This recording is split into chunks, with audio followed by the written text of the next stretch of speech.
tristesse arrive, je sais tu es là, toujours près de moi. Bon mardi, bienvenue à votre émission La Victoire de l'amour. J'espère que vous allez bien ce matin. Avant d'aller plus loin, vous savez qu'on est dans la semaine du Téléthon de La Victoire de l'amour. Je vous rappelle que nos bureaux sont ouverts dès 5h30 ce matin pour recevoir vos dons et je vous dis merci d'avance. En attendant, ça va rejoindre quelqu'un qu'on aime beaucoup, Brigitte.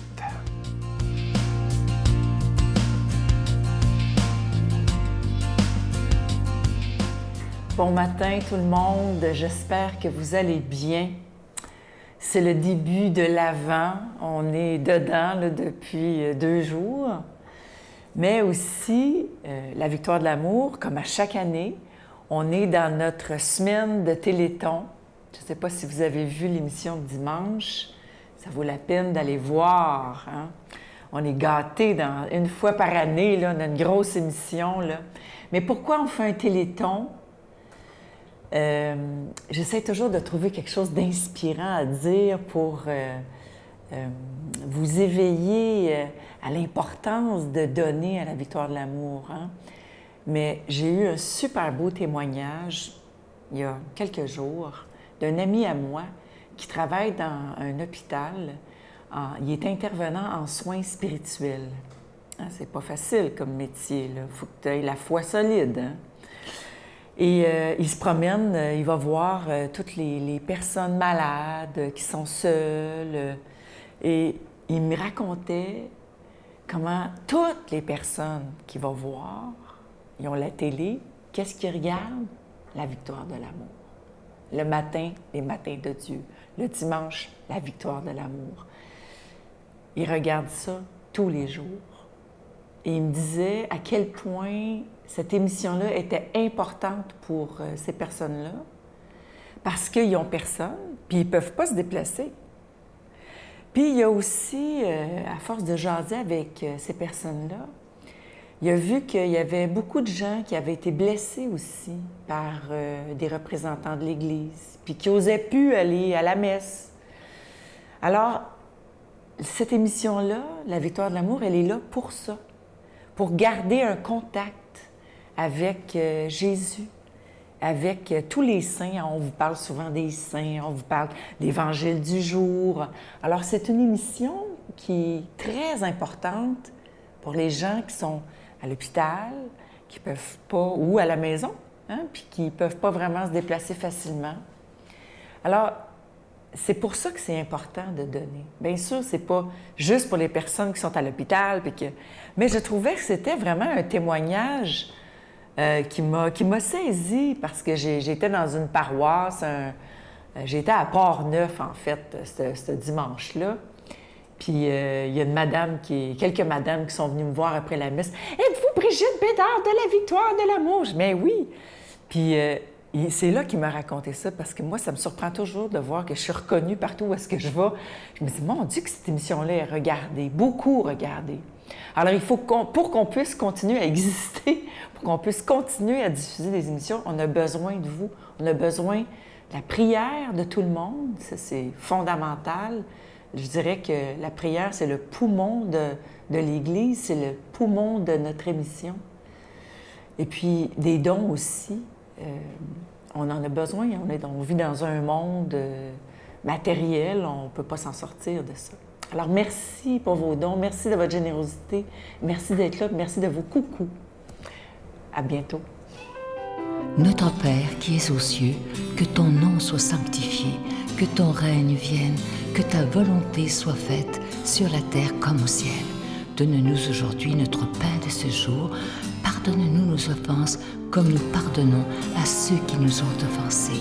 Ne nous laisse pas entrer en tentation, mais délivre-nous du mal, car c'est à toi qu'appartient le règne, la puissance et la gloire pour les siècles des siècles. Amen.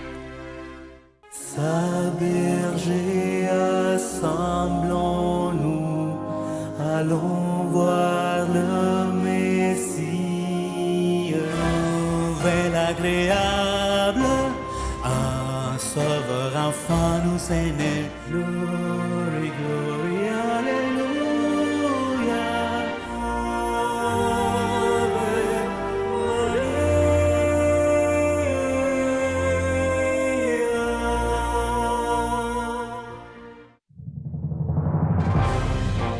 compagnie du père Michel Marie, Marcia Pilote, Sœur Angèle, Éloi Gillard, Stéphane Roy, Brigitte Bédard et Sylvain Charon. En chanson, Mélissa Bédard, Georgia Fumanti, Jessica Poulain et Miguel Padilla. Et un mini-spectacle de l'unique Natacha Saint-Pierre et Grégory Turpin.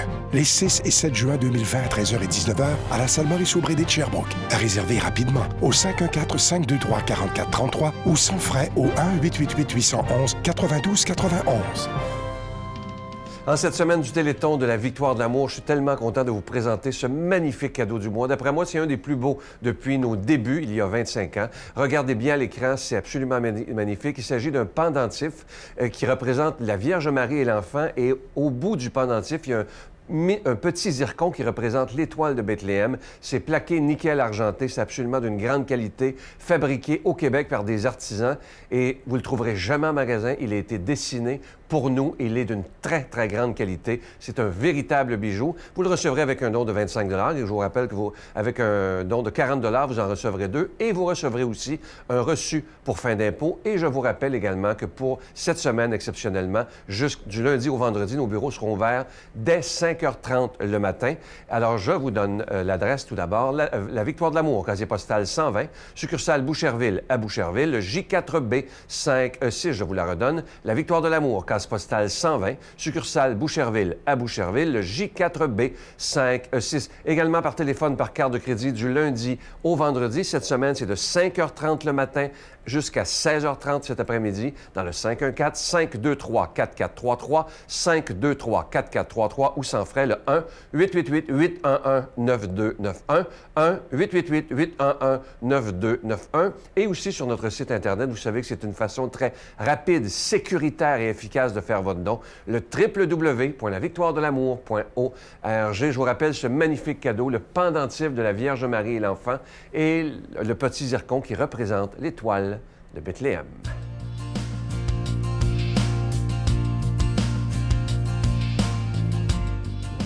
Qui n'a jamais rêvé de recevoir une lettre du Christ? Eh bien, la voici, le tout nouveau livre du père Michel Marie, D'un amour brûlant aux éditions Artege. Enfin disponible au Québec dans toutes les bonnes librairies. Aujourd'hui, la parole de Dieu est proclamée par quelqu'un qu'on apprécie beaucoup. Il est pasteur à Trois-Rivières, le révérend Joël Lapierre.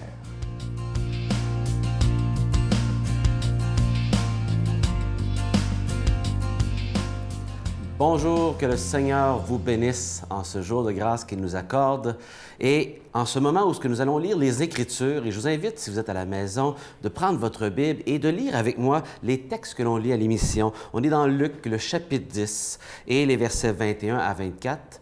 Et aujourd'hui, on lit ce qui rend Jésus joyeux. Vous avez déjà posé cette question-là? Qu'est-ce qui rend Jésus joyeux? On le lit dans ces quelques versets. Jésus exultait de joie sous l'action de l'Esprit Saint.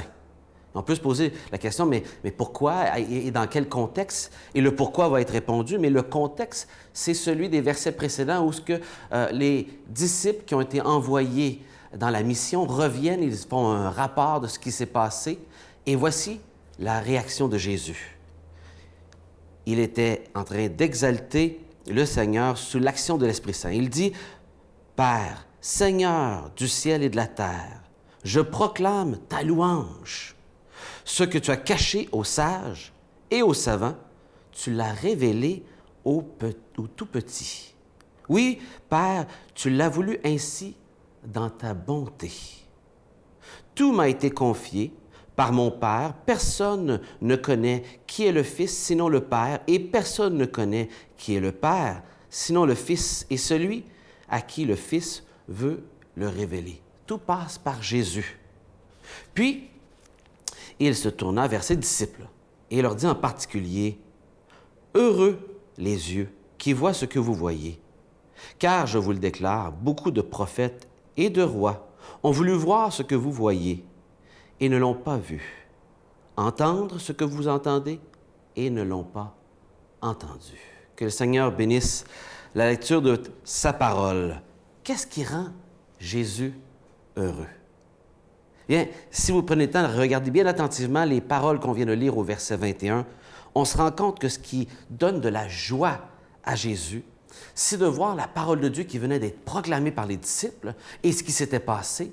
et de voir que cette parole voyageait non parmi les sages, parmi les gens les plus intelligents de la société, ceux qui étaient les plus riches, mais qu'elle était accessible à tous, sans discrimination, que la bonne nouvelle se rendait dans les villages, chez les jeunes et moins jeunes, indépendamment de leur âge, de leur intelligence, de leur rang dans la société, sans aucune discrimination. Et il mentionne ici qu'il a caché aux sages et aux savants, mais l'a révélé aux petits.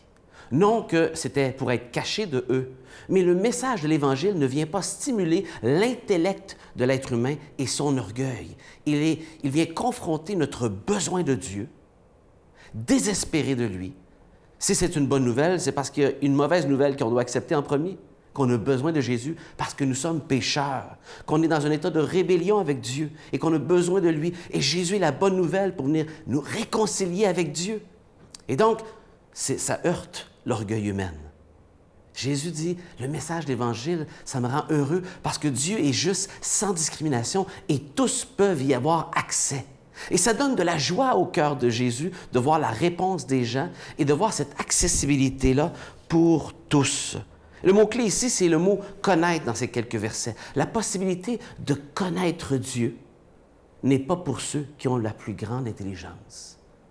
Connaître Dieu par expérience personnelle est accessible à tous et ça rend Jésus joyeux, heureux, révélant que seul par lui, les gens peuvent connaître le Père. À d'autres endroits, ils veulent mentionner que lorsqu'on traite Jésus de manière, on est en train de traiter celui qui l'a envoyé de cette manière-là. Il y a un lien direct entre connaître Dieu le Père et accepter son émissaire, son Fils qui est envoyé. Et Jésus dira, « Celui qui vous écoute, m'écoute. Celui qui vous rejette, me rejette. » Dans les versets 16, juste un peu auparavant. Je lis des paroles de l'apôtre Paul, fort intéressant sur cette question de la sagesse humaine. Il dit dans 1 Corinthiens, chapitre 1, « Car puisque le monde, avec sa sagesse, n'a point connu Dieu, donc avec notre intellect, on a pu résoudre la connaissance de Dieu, il a plu à Dieu dans sa sagesse de sauver les croyants par la folie de la prédication. Les Juifs demandèrent des miracles et les Grecs cherchent la sagesse.